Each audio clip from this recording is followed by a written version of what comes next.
Well, thank you for the invitation to join you here this morning. I've been pretty active in the business of promoting sustainable development and climate action since I had the honor and opportunity to be the President of the United Nations General Assembly in that very year, where the Sustainable Development Goals were approved by heads of states and government in September in the General Assembly 2015. And in close connection with that, we had the breakthrough on climate action in the Paris conference in December the same year in Paris. The first question you could ask is, why did something positive happen at that point of time? We had the climate conference in Copenhagen 2009. Not very much came out of that for many different reasons, but maybe the most important was that the spirit of 2015 was that at that very moment, the two major economies of this world, United States and China, both had leaders that realized that this was in their national interest and in the global, for the global good. It was very impressive. Actually, it made a great impression on me when I went around at the Paris conference asking all the questions left over from Copenhagen. How do we get any kind of consensus on this? We have a lot of countries who have not engaged themselves or have opposing interests, mentioned Saudi Arabia or Venezuela, for instance, as oil producers. But all the reactions I got from main negotiators during December 2015 was a smile saying the US will take care of that one and China will take care of that one. And that was actually what happened in Paris. Before I go in more details with the climate side of it, which of course is the main topic for you today, I want to give a short presentation of the global goals. Of course, you know them all, more or less. But the interaction here is very important to point to. We got the global goals as the agenda for the 15 years between 2015 and 2030 for the world, accepted by a huge majority of heads and states of government in New York in September. That was in itself revolutionary. We know that they will not all of them follow up in the right way. And we have in between this bad experience with Donald Trump marching out of the climate agreement again, and a lot of opposing interests anyway present. But it was in itself a revolutionary statement that actually was made in New York in September 2015. And I say this not because I invented it. It was on the way very much earlier. And millions of people around the world, for the first time in UN history, took part in the discussion about what is the necessary, what is the existential agenda we have to deal with in the coming 15 years. And because of that civil society engagement, this has become a much more radical or revolutionary agenda than we ever had before. But of course, it's also because finally, through this process and during the past 4 years since we decided on the Sustainable Development Goals, public understanding of the necessity of action has developed extremely rapid. I have never in my lifetime as political active seen any agenda, any global agenda, coming out with that speed. Not saying that we are doing enough. We are certainly not doing enough. We know that.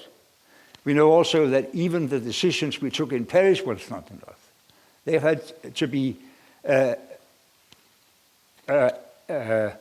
followed up by much more political action than already committed to, and by much more innovation than we have done up till now. It's very important to realize that half the toolbox we need to stop climate change is not invented yet.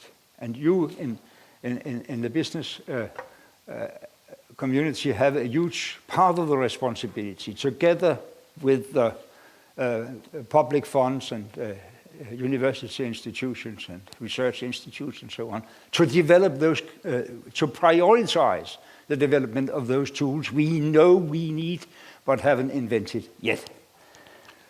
But of course, the understanding of the global goals is we had the former agenda of the UN cut to half the number of extremely poor people in this world in the first 15 years of the 21st century. People earning less than a couple of dollars every day. We did that. Actually, there was 1.5 billion people under that level in year 2000, and there was only 750 million below that level in 2015. But the other part of the understanding of the global goal, the background of the global goals is, well, most of it happened in China.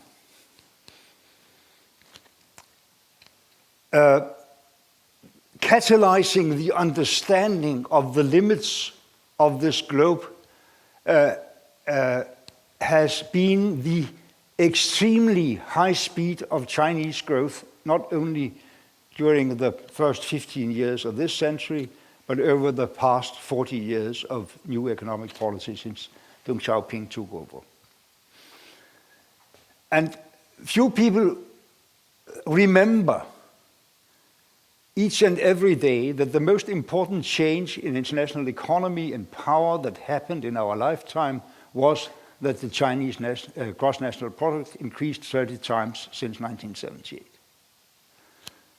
But it was also the case, the demonstration of the fact that when so many people in poor countries try to copy the way we have developed in production and consumption over a couple of 100 years, when they do that in 40 years, and at the same time in a world where the number of people have tripled since I was born, we are reaching the limits. They cannot get it, and we cannot keep it the way it is for us. We have to change production, consumption patterns, and in particular, we have to change the way we produce energy, of course. Because still we have as the first goal, not only to get to half global extreme poverty, but eradicate it before 2030. That should be possible. And if it was done, we could also eradicate most of the hunger and create health services and education, goal 3 and 4, up there for most of the people on this globe. We know it's in many, many parts of the world extremely important to do much more to raise the standards of women and girls, because they have much more of the poverty, the hunger, the lack of services in health and access to education than men and boys. We also know this is about water and sanitation. We have eradicated a lot of the original killers of people at a young age during United Nations national interventions against epidemics and so on. But the main killer today is lack of clean water and sanitation for all too many people. And that brings us actually also down to the most urgent goal, the climate goal 13, because, and that's not always understood when it is said, climate action has to do with preserving access to water to a lot of people. it's very interesting about climate change that we now have an American president who says it's not a problem. We have a representative for that American president here in Copenhagen, Carla Sands, who said over the summer she didn't understand what's the problem with an increase in global temperature with about 2 degrees Celsius. And we really have to tell her why. Because in the past 200 years of industrialization, we have been able to raise the global temperature with a little more than 1 degree Celsius. And we see already huge problems of wild weather, particularly in warm countries, creating catastrophes and changes of civilizations and living conditions for human beings, for animals and plants. And this is not a linear function. It will not be 1 degree more in the next 200 years. It will probably be a couple of degrees more within the next 30 years if we continue as we used to do. Because of the number of people and because of the fact that 3 times as many people as in 1946, we also use maybe 9 times as much of the global resources as we did, and we maybe influence the atmosphere, the temperature, 9 times or more as we did back in 1946. So if that development would continue, and we all know that more or less now, we would be faced, our grandchildren will be faced with a considerable raise in the level of seawaters, melting down of glaciers, melting down on the poles, of course, but also melting down on glaciers, providing 1 billion people with fresh water, and huge increase in deserts. We already see that tendency, but it will be much worse, and it will mean that hundreds and hundreds of millions of people will have to move from where they live now, and that will generate conflicts and costs to an amount that would make it unrealistic to think that we will ever be able to mobilize the resources to do all the good things on this chart on the wall we have here. So that's why climate change is the most urgent of 17 really interdependent goals supporting each other, and not a cherry picking where you can say, I like one of them, I don't like the other ones. They are interdependent, and it is an agenda to tell basically the story. Yes, we have to eradicate global poverty. No, we cannot do it by continuing the way we produce and consume now. We have to make maybe the fastest and most profound changes in our way of production and consumption ever seen in our lifetime.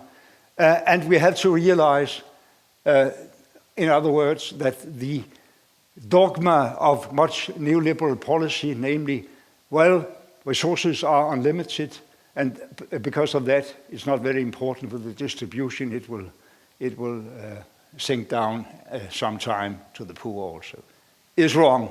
And the message of the global goals is exactly that. No, the resources are not unlimited, and for that reason, if we ever will eradicate poverty, we have to redistribute much more the access to resources on this globe. When I say that climate is the most urgent to act on, so it's because we are told by about 98% of the scientific community knowing anything about this, telling us that if we don't act now, we will not be able to put the spirit back in the bottle again. It will be an accelerating climate change. And we also know that we cannot continue the way of economic growth we have had up till now, but we can have economic growth basically on 3 conditions. 1, stop any use of fossil fuels for energy supply before 2050. Second, eliminate in the same time frame all kind of waste and develop the technologies where you are able in some way or another to recircle the materials we throw away today. And third, finally live up to the global conditions of we agreed upon 27 years ago, plant much more trees than we cut down. If we do these three small things, we'll be able to deal with climate change. It will be very difficult anyway to get down to maximum 1.5 degrees Celsius, but at least stop at 2 degrees Celsius, and hopefully also develop technologies that gradually can make it possible for us even to reduce the climate impact down to 1.5 degree. And the question, of course, always raised here is, can we do it? Is it possible? It's about innovation, as I have mentioned already. It's about developing the efficiency of sustainable energy resources and reducing the price of them so that they can outcompete fossil fuels. And deliver not only the amount of energy we use now, produced by fossil fuels, but also much more to get in each and every village in Africa and India the access to a kind of electricity grid. That is possible, I am convinced. But it will take not only a even stronger innovation. We have cut down the price of wind energy and solar energy tremendously in the past decade. I think I'm more than one doubt, or my figures is updated, but I think that at least we have cut down the price of one solar cell, who was $100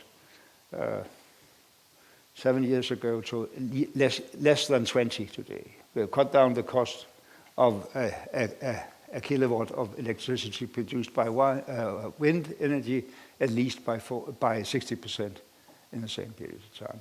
We have to come much further, but we also have to realize, and that was mentioned in the presentations before, that there are a number of politically delicate and for some people painful decisions to be taken to support this change in price relations on the energy market.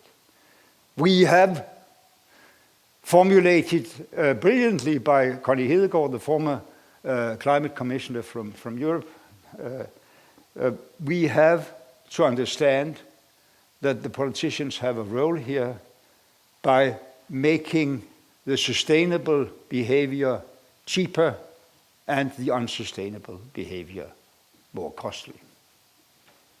In order also to make it obvious for you as companies, for pension funds, capital funds, banks, all the financial sector, that the good investment is profitable investment. They had to do that. It is not easy. President Macron has given us an illustration of what the problem is. Sustainable development is not only about climate and environment. Sustainable development is also socially sustainable development. Yes, we have to raise the price of oil, gasoline, diesel, in order to facilitate this transformation, yes. But we also have to realize, if that should be accepted election after election in the coming decades in the democratic part of the world, that if we put the bill on those people who have the low wage, living far away from the city, having to go to the city for work, having no access to cheap collective transportation and haven't yet the possibility to buy an electric car. If they have to pay, we will have yellow vests. We will have political reactions. So it's a very delicate social engineering work also to make these incentives work, but make them work only on the cost of those of us who can actually move in behavior, in the short run. I think, in a way, President Macron did us a favor in showing how it should not be done.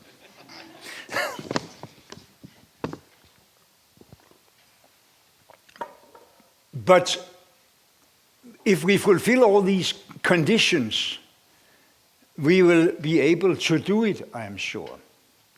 And we have to understand that it is, as written in Goal 17, it will not happen only with technology fix. It will not happen only with government intervention, regulations and taxes and so on. It will not only happen waiting for companies and private citizens to realize the necessity for the public good.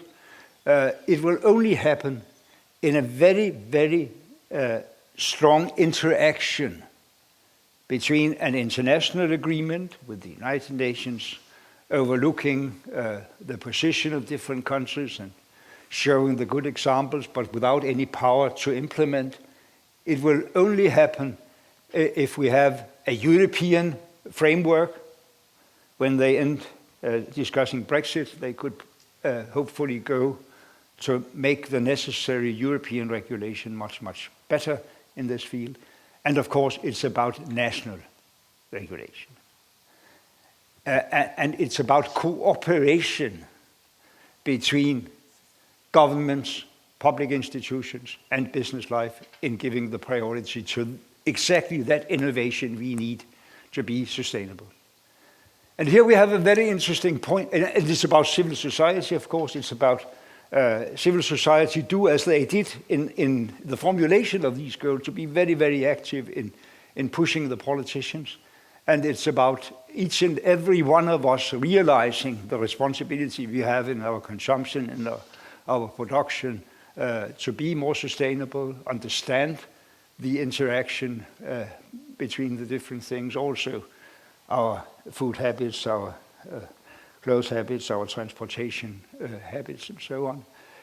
It's about not least what we just had represented in Copenhagen last week, that most of the new infrastructure in energy, in transportation, in city planning, in waste handling will have to be organized and partly financed by the cities. The cities, the major cities where we have most of the global population, where we have huge majority of production and pollution, and where the most profound and necessary changes in behavior will have to be implemented if we should ever be able to reach the global goals.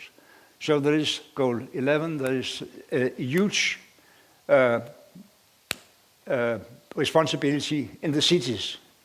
And what is good when we look at the problems we have with President Trump, hopefully for more than 1 year from now, but anyway, it's very encouraging that even in the Trump age of the US, you see mayors of big cities, you see governors, you see big companies, you see civil society actually acting on this agenda. Big companies also understanding, in fact, what was the theme of the presentation before me, this will become good business. And that brings me to underline one thing which makes me very happy and proud. Now Denmark is in the absolute forefront in defining ambitious goals for climate action. There are a lot of people who have said during the years, why should we be in the forefront? It's so difficult, it's so painful. A lot of changes will have to be implemented too quickly. People will be angry. Why should we, only less than 6 million people on this tiny spot of the world, why should we go first? And there are two different answers to that question. The first is, yes, we are only 6 million people. But our footprint on the globe can be compared with 100 million Africans. That's one reason. Illustrating the fact that when we talked about Millennium Development Goals, we talked about fewer poor people in poor countries. Here we're talking about all people in all countries, and we're talking with the understanding that it is at us, the 1 billion rich people living on the two sides of the North Atlantic Ocean, that has to do most in order to fulfill this agenda. Because we have a much heavier footprint than the rest of them. But the other and encouraging answer to the question is, we know from the history of Danish business life that the huge successes in Danish business happened with good interaction between ambitious political goals and strong companies. That's why we are worldwide one of the best spread out, earning money, creating jobs in all kind of medical companies, because we defined early ambitious goals for our own population that created an inspiration and support for good companies. That's started already 100 years ago. But in my time as politician, I'm not a politician any longer, that was the only area on the presentation.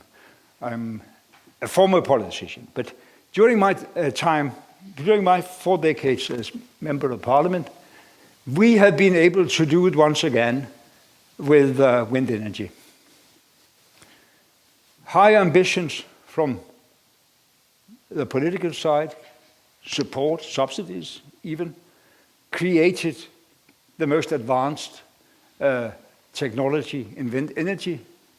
And now we have Danish companies, the former Dong, now Ørsted, but also the outlier from them, Copenhagen Infrastructure, at the East China Sea, at the east coast of the Atlantic Ocean, east coast of the United States, the Atlantic Ocean, building these huge windmills at sea. And it is an interesting observation in connection with this part of my presentation. We have, during most of my lifetime, Maersk has been the richest Danish company. At this very moment, the richest Danish company is Novo, medical tradition. The second richest Danish company is Ørsted, windmills. So I think it's kind of an illustration of what we can do if we engage actually in the most ambitious and most speedy transformation on the climate action. We can develop good jobs, good profits for Danish companies. We can develop tools that the rest of the world will need in the coming years in order to fulfill the goals of sustainable development and particularly climate. So there is, of course, any good reason to be in the forefront, and I think the Chinese have understood that. I think very many of the huge American companies have understood that and are beginning to tell Donald, there's money in this tunnel. look more into it. And that's maybe the only argument he can catch. But it's interesting for me to have the information that even in the deep Republican oil state of Texas, we have more jobs in sustainable energy than in oil at the moment. Things are moving. And you are the ones that can make it move much, much stronger. And I hope we will do it. I hope it for my grandchildren, because if we have the other scenario, the horror scenario, they will have to live within 3-4 decades in a much more unstable, conflict-laden way than we even experience today. That was about what I can reach within my time limit here. There's a question up there. Yeah, I'm just reading through some of the questions. I think you've commented on quite a few of them already around the sort of Danish companies and the Chinese example around consumption increasing globally. You've mentioned around people earning money. There's the business element of it. The question at the top there, I think, is a valid one around if people are earning money on climate agenda topics, does this potentially run the risk of driving incentives for greenwash? I wonder if you could comment on that. Yeah, but I think it will be very difficult to earn a lot of money on greenwashing. You can maybe promote a short-term better image of your company if you present yourself as more green than others, but you have to deliver in order to be accepted here. But of course there is a lot of greenwashing. That will always be the beginning of a process where public understanding is going up like this. Each and every company will say, yeah, well, we have some green elements also. I understand that.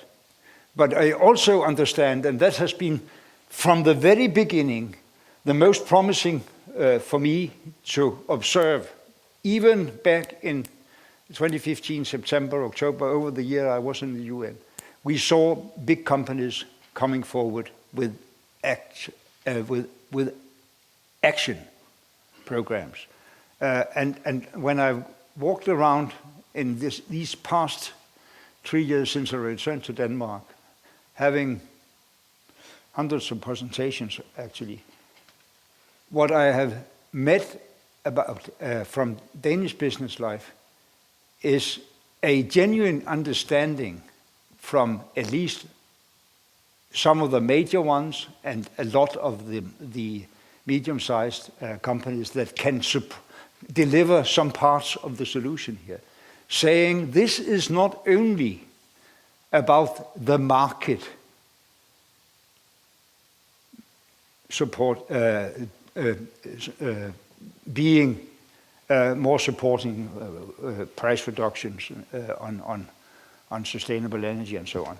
It is about political leaders creating the framework that makes it even more obvious that the sustainable investment will be a good investment. Also putting a heavier price on the unsustainable development.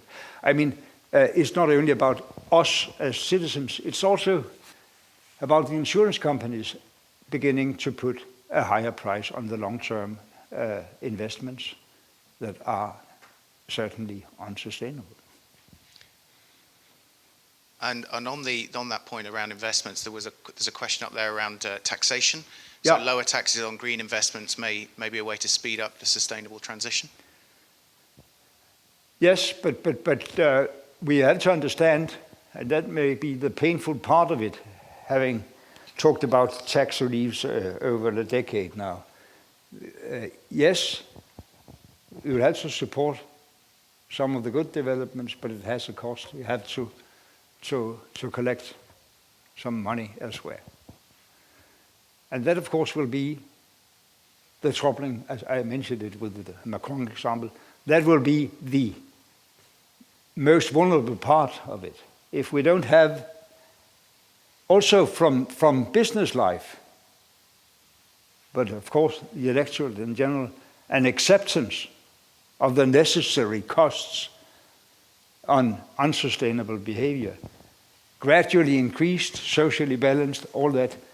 But if you don't have that, we will not be able to finance the good development.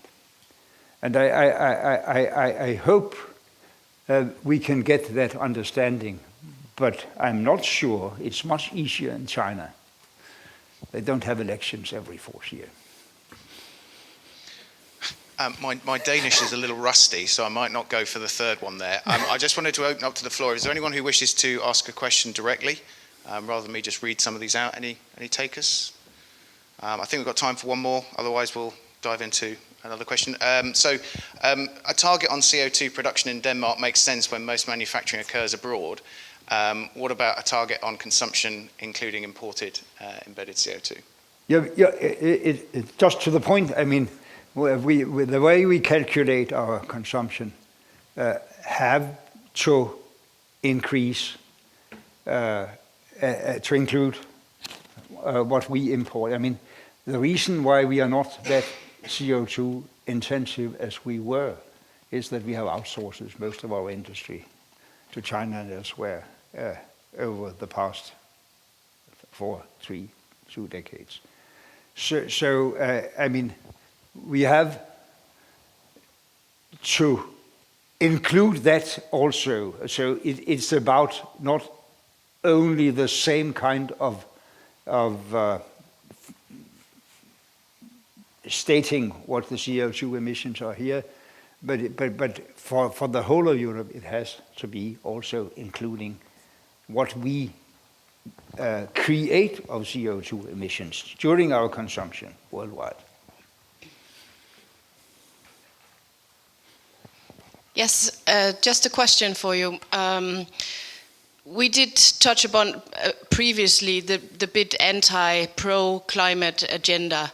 And I mean, the things that are happening just the last year with Greta calling for demonstrations, Friday for Future, Extinction Rebellions, I mean, the whole activism. There's really a change with a lot of other stakeholders bringing, focus on the debate.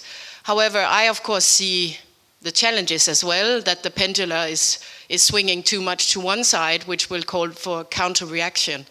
What's your view on this development, and looking in the crystal ball, how do you see that will impact the focus on the climate agenda going forward, or the risks connected to it? I think two things. The one I mentioned about the social balance and the way you implement this is very, very important. We have already kind of reactionary, or whatever you call it, reaction from parts of the electorate, because they have the understanding, and I think they are right, that what we did after the financial crisis, or austerity policy, was actually hitting the poorer parts of the population more than the rest of us. And that has been part of the reaction. Of course, there's also reactions on migration and all the other issues.